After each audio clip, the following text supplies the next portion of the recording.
Scholarly consensus often differs wildly on the Dead Sea Scrolls, especially given the sheer amount of research that has been done on them, large chunks of it bordering on pseudo-history.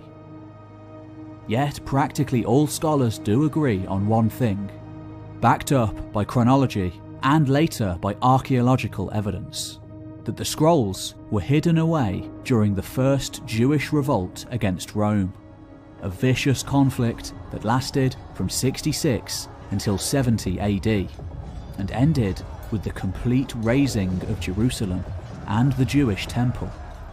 Presumably, the fighting was so intense that the members of the sect never came back to retrieve their library, leaving it to be rediscovered some 2,000 years later. So what of the secretive sect itself?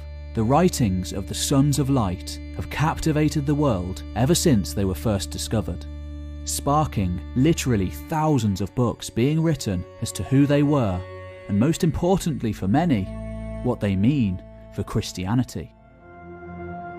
According to the scrolls, like early Christian ascetics or monks, the Sons of Light had given up their earthly possessions to live out in the desert in a communal existence. Whilst there, they attempted to gain wisdom and achieve salvation by communing with angels, a belief generally denied by mainstream Judaism at the time. We also find dualist, apocalyptic elements, perhaps derived in part from Zoroastrianism, and reminiscent of later Christian heresies such as that of the Bogomils and the Cathars. Unlike the early Christian community, however, the Sons of Light turned their backs on the meek and the weak, for example, rejecting the blind on the grounds that they could not see impurity, and the deaf because they could not hear the correct Gospels. They also seem to have been an almost exclusively male and Jewish affair, having extremely difficult initiation rituals. Aside from this, however, as reflected by the Thanksgiving Scroll, which lists various prayers and sayings of the sect, there are many similarities with early Christianity, sparking numerous scholars to suggest links between the two groups, with Christianity perhaps being some sort of an offshoot. One of the most interesting of the documents discovered is the War Scroll, clearly showing that the Sons of Light were waiting for a final apocalyptic battle between the forces of good and the forces of evil, called the Sons of Darkness. It even outlines battle plans and strategies for the coming war. The War Scroll is made all the more interesting by the revelation of another document in the late 1960s, called the Temple Scroll. This had been hidden away in a shoebox until after the Six-Day War in 1967, and includes detailed instructions for a temple that was never built, complete with regulations and sacrifices, perhaps for after the successful completion of the war. Another famous extract is a commentary on the book of Habakkuk from the Hebrew Bible. It speaks of three prominent figures, all of whom have become incredibly controversial and written about. The first is the teacher of righteousness, associated with all manner of historical figures, such as Jesus' brother James the Just and John the Baptist. Second is the wicked priest, perhaps either referring to the priests and kings of mainstream Judaism, or, according to independent scholar Barbara Thering, to Jesus himself. The third is the man of the lie, another controversial figure, interpreted differently by vast amounts of scholars. The third and fourth caves, however, sparked off perhaps the greatest amount of discussion of all. In the third cave was a scroll completely different to all the others. Rather than being written on leather, this one was made on copper, and quite simply, it's a treasure map. a detailed set of instructions to 64 treasures hidden somewhere, presumably in the Holy Land. Despite numerous attempts and expeditions, no one, in the 20th century at least, has ever found any of the treasures. Maybe, like Bronze Age burial mounds in Europe, and most of the Egyptian pyramids, they were discovered and looted in antiquity. Yet, every few years, a new theory resurfaces to the contrary, and occasionally new expeditions are launched to find them. It was in cave number 4, however, that the greatest mystery of all was found. The scrolls here had fallen on the ground at some time in antiquity and smashed into tens of thousands of tiny pieces, some of them no larger than a tiny pebble.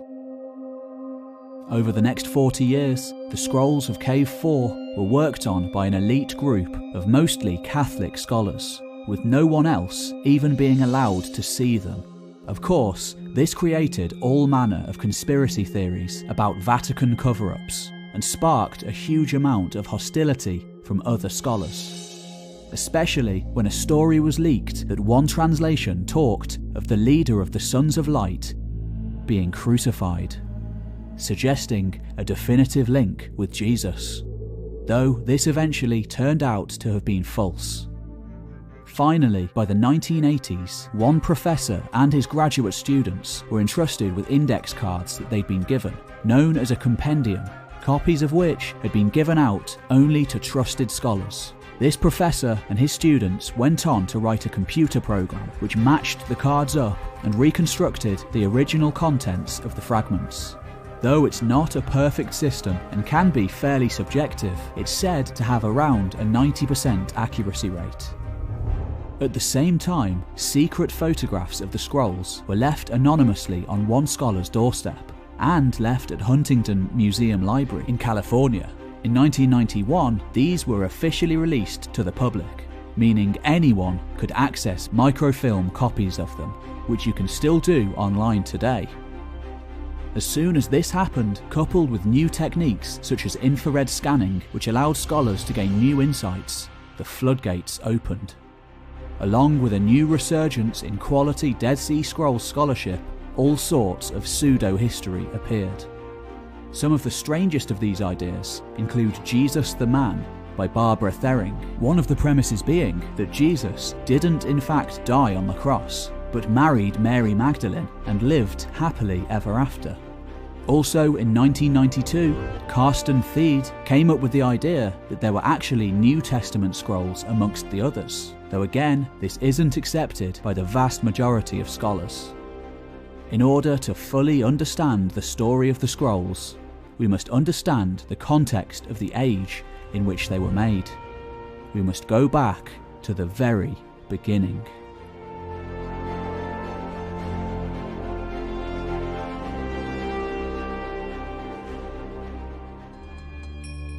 The Jews are an ancient people. Their roots stretch back thousands of years into the past, further back than most. Though very little actual historical evidence exists for the Exodus from Egypt and other such ancient stories, a good deal of information from the Old Testament is at least partially historical, perhaps best exemplified by the rediscovery of the Hittite Empire in the 1800s, long thought to have been nothing but a biblical fantasy. Arguably, the first verifiable period that we have evidence for is the pre-monarchic age of around 1400 to 1000 BC, a time of wandering peoples and warring tribes. This is the age of Abraham and Joseph. By around 1000 BC, a unified Jewish state was born, ruled over by King David, of David and Goliath fame, and then by his son Solomon, famous for the immense wealth of his mines, though no evidence has been found for these, and for the building of the first Jewish temple, said to have been a splendid and magnificent building.